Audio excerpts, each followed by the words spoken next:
के दरमियान nuclear energy agreement sign हो गया है। डॉक्टर जयशंकर ने 3 अल्फाज कहे हैं, people, prosperity and progress, because उनको पता है कि मिडिल ईस्ट के लोग डेमोक्रेसी और इस तरह की चूरन पसंद नहीं करते।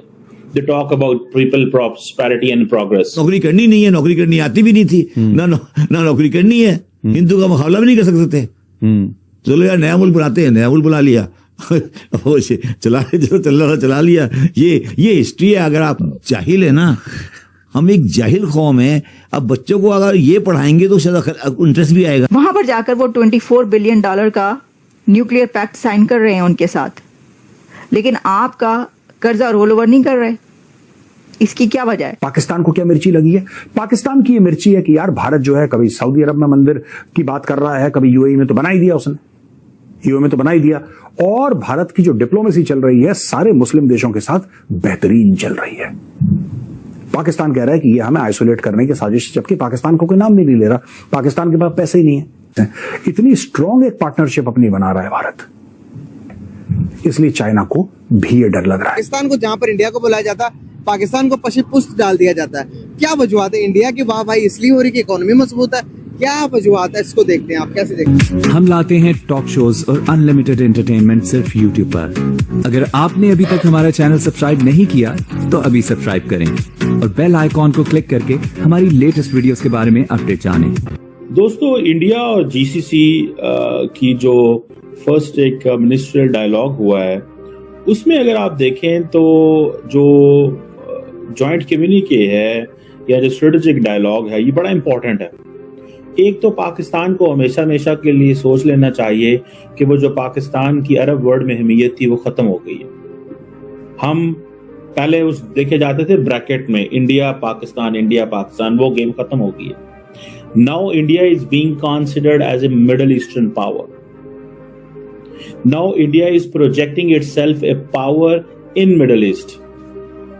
आज से 10 साल पहले ऐसे नहीं था, आज से 15 साल पहले ऐसे नहीं था। आज मिडिल ईस्ट देख रहा है दिल्ली, लखनऊ, चेन्नई, मुंबई, पुणे, हैदराबाद जैसे जो बड़े बड़े शहर हैं, उनको as an island of stability, and वो देख रहे हैं कि वहां बिजनेस मॉडल्स के तौर पर देखे जा रहे हैं। आज middle eastern and western world जो है वो इंडिया के एकेडमिक्स से, स्टूडेंट से, जर्नलिस्ट से, बिजनेस कम्युनिटी से उनसे बात कर रही है, उनको देखना चाह रही है। सबसे पहले तो इंडिया और यूएई के दरमियान न्यूक्लियर एनर्जी एग्रीमेंट साइन हो चुका है और सबसे इंटरेस्टिंग बात यह है कि ये अरब वर्ल्ड का पहला एनर्जी पावर प्लांट है और यूएई ने चाइना की बजाय इंडिया को प्रेफर करके पूरी दुनिया को हैरान और परेशान कर दिया है। ये पहला प्रोजेक्ट नहीं है जो इंडिया और यूएई के दरमियान साइन हुआ। इससे पहले अगर हम बात करें तो पिछले साल आपने देखा होगा कि इंडिया ने यूएई के अंदर दुनिया का सबसे बड़ा मंदिर खोला, उसके बाद IIT जो है वो यूएई के अंदर खुल गया और अब इंडिया और यूएई के दरमियान न्यूक्लियर एनर्जी एग्रीमेंट साइन हो गया है। देखिए, सबसे पहले बात यह है कि जो आजकल की दुनिया है वो इनोवेशन की दुनिया है और जो इंडिया है वो पहले भी जो तरक्की है उसमें दुनिया से तकरीबन बहुत आ गया। और अगर हम एशिया की बात करते हैं और एशियन कंट्री में अगर इंडिया को देखते हैं तो वो तरक्की में सबसे आ गया और इस दौर में वो हमेशा से रहा है और उसकी कोशिश रही है।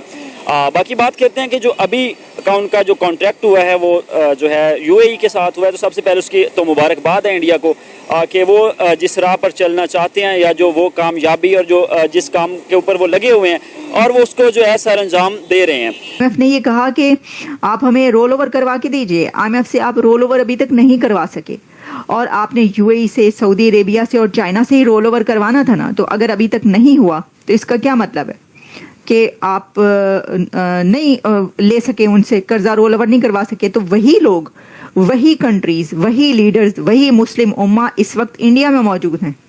यूएई के क्राउन प्रिंस ने इंडिया, शेख खालिद जो है उन्होंने इंडिया का दौरा किया है। तो वही यूएई के crown prince Sheikh Khalid India का विजिट कर रहे हैं और वहां पर उनके प्राइम मिनिस्टर नरेंद्र मोदी के साथ मुलाकात करते हैं और 5 से ज्यादा एग्रीमेंट्स करते हैं, जिसमें बहुत बड़े बड़े एग्रीमेंट्स भी हैं।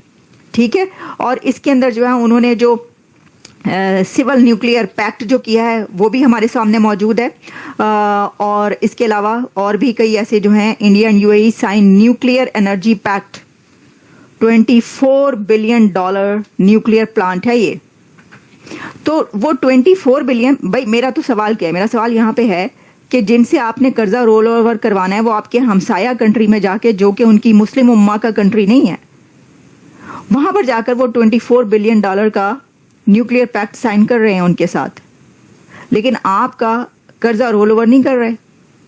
इसकी क्या वजह है? इससे ये पता चलता है कि देखिए, जो आप आज तक ये सोचते रहे हैं ना, हम ये सोचते रहे हैं कि जो मजहब है, जो हमारा मसलक है, या जो हमारा जो ये रिलीजन का रिलेशन है, ये सबसे बुलंद है, इसको कोई डिफीट नहीं कर सकता। जब हमारा तो रिश्ता ऐसा है कि वो हमें छोड़ ही नहीं सकते, तो वो आपको पकड़ ही नहीं रहे।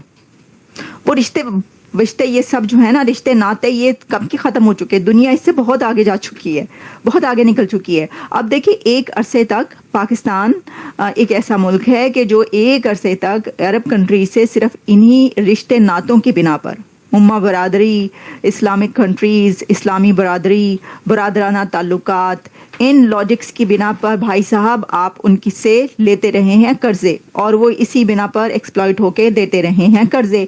अब वो इस सब से इसलिए निकल चुकी हैं कि अब दुनिया एक और फेज़ में दाखिल हो चुकी है, हर तरीके से एक ऐसा शिफ्ट है, बल्कि इसको तो ये कहा जाता है कि यूनिवर्स का ये शिफ्ट है, ये एनर्जी शिफ्ट भी कहा जा रहा है।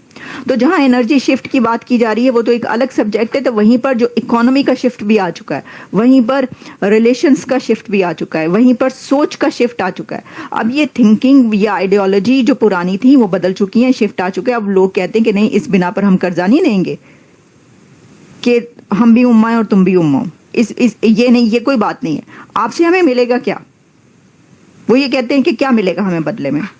तो बदले में अगर आप कुछ नहीं दे सकते, आपने सिर्फ लेना ही लेना है हमेशा, तो फिर वो कंट्रीज भी साथ छोड़ जाते हैं जो कि हमेशा देते रहे। देखिए, हम उनको बुरा इसलिए नहीं कह सकते कि कितना साथ दिया, बहुत साथ दिया पाकिस्तान का, सऊदी अरेबिया ने, यूएई ने, मतलब जितने भी जिन लोगों से आपके ताल्लुकात है, टर्की भी, बल्कि टर्की के साथ बड़े अच्छे रिलेशन। अच्छा, इसमें होता क्या है कि ठीक है, ओके, ये थ्योरी या ये आइडियोलॉजी भी चलती रह सकती है, लेकिन उस सूरत में कि जब आप जो है वो अपनी फॉरेन पॉलिसी फिर ऐसी बनाएं, इसी फॉरेन पॉलिसी को इसी बेस पर, इसी नुक्ते पर फिर आप ऐसी बनाकर दिखाएं कि हाँ, लोग आपकी मदद करते रहें। लेकिन ये फॉरेन पॉलिसी तो आपको फिर ऐसी करके दिखानी पड़ेगी, लेकिन आपने वो करके नहीं दिखाई। तो इंडिया का मोटिव ये है कि इंडिया पाकिस्तान को वीक करना चाहता है। अच्छा, वो फाइनेंशियली भी, इंटरनेशनली भी और नेशनल दोनों जो है ना सूरतों में वो वीक करना चाहता है। दूसरा ये जो आपने कहा कि इंडिया ने जीसीसी के इजलास में 6 गल्फ कंट्रीज को एक टेबल पे इकट्ठा किया। हाँ। सबसे मेन एजेंडा उसका तो ये है कि वो बेसिकली यूरोप में तो ऑलरेडी वो फिट है। हाँ। ठीक है, आप देखेंगे कनाडा में अब दूसरी सबसे बड़ी लैंग्वेज जो है वो इंडियन हो गई है, आपको पता है?